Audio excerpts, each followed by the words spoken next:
एक बात मुझे बताइएगा सिंधिया साहब कि सबसे बड़ा आपको इस पूरे चुनाव में अगर मैं कहूँ एक नैरेटिव जो आपको समझ में आया, आपने बहुत मेहनत की है, आप एक एक क्षेत्र में कई बार आप गए हैं, मैंने यहाँ तक देखा कि लोगों के बीच में आपका जाना, उनसे कनेक्ट करना, ये सब नज़र आया है।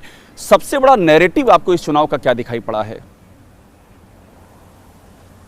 सबसे बड़ा नैरेटिव अभिषेक यही है कि मध्य प्रदेश ने बहुत लंबा सफ़र तय किया है। 2003 के पहले हम लोग बीमारू राज्य की श्रेणी में थे। आज हम राष्ट्र पटल पर बेमिसाल राज्यों की श्रेणी में आ चुके हैं।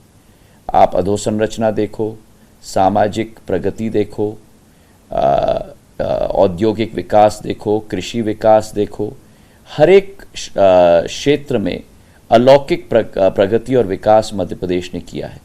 प्रश्न ये है कि वो सफ़र और वो उड़ान हमें निरंतर जारी रखना है और उसमें कोई शॉर्ट सर्किट या ब्रेक उस सफ़र या उड़ान में ना आए। ये हमारी आशा और अभिलाषा जनता से भी है और मुझे पूर्ण विश्वास है कि जनता हमारी नीति, नियत, विचारधारा, कार्य, प्रगति, क्षमता के आधार पर पूर्ण आशीर्वाद भारतीय जनता पार्टी को देगी। आपने इतने सारे पर्याय गिनाए, नीति और विकास, नियत, कई सारे खूबसूरत शब्दों को आपने जोड़ा, लेकिन इन सारे खूबसूरत शब्दों पर सिंधिया जी, कांग्रेस 50% कमीशन का एक बड़ा पत्थर रख रही है और कह रही है कि तो 50% कमीशन वाली सरकार है। कहना बहुत आसान है। जिस सरकार ने अपनी पूर्ण क्षमता लोगों की जान बचाने में लगाई है कोरोना काल में, जिस सरकार ने अपनी पूर्ण क्षमता एक विकास और प्रगति की योजना में 15 महीनों में लगाई है, क्योंकि 3 साल की सरकार रही जिसमें से 1.5 वर्ष कोरोना में चले गए।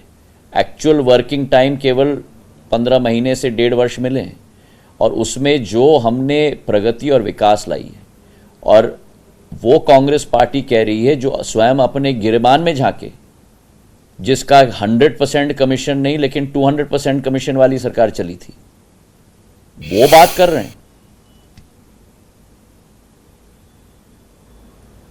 आपने 4 गुना बढ़ा दिया सिंधिया जी। आपने कहा कि 200% कमीशन वाली सरकार चली थी कांग्रेस की, ये बड़ा आरोप है आपका।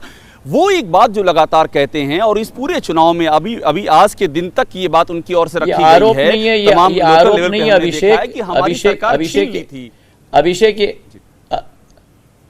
ये आरोप नहीं है, ये सत्य है। आप लोग ही उजागर करते थे।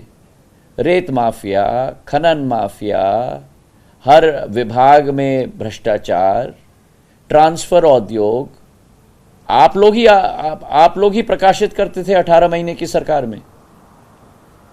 तो ये आरोप नहीं है, ये सत्यता है। पर वो इसी सरकार के लिए कहते हैं और वो आपको ही टारगेट करते हैं कि ये सरकार विश्वासघात करके छीन ली, हमारी सरकार लूट ली। और जब वो ये कहते हैं तो उनकी नज़र में एक, जैसे कहते हैं कि खलनायक का जो चेहरा वो पेश करते हैं, वो चेहरा पेश करते हैं ज्योतिरादित्य सिंधिया का। आपके ही सिर वो मैं क्या करूं, सरकार को गिराने का, सरकार को छीनने का। मैं क्या करूं, मैं क्या करूं अगर मैं कांग्रेस के लिए दिन में भी और रात में भी मैं ही याद आता हूं, तो मैं क्या करूं?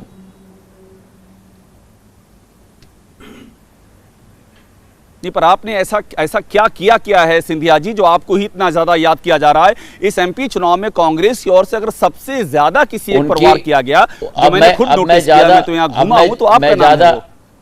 अब मैं ज्यादा अभिषेक अतीत में अपना समय व्यर्थ नहीं करना चाहता हूं, लेकिन मैंने उनकी करप्शन वाली सरकार, उनकी जन हितैषी नहीं लेकिन जन विनाशकारी सरकार, जब मुझे ललकारा गया तब मैंने अपना निर्णय लिया।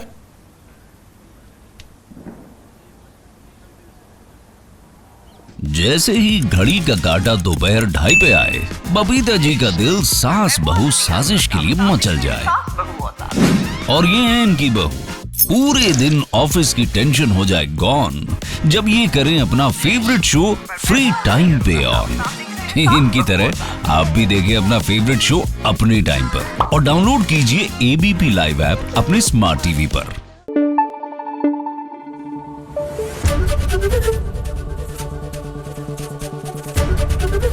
एबीपी न्यूज आपको रखे आगे।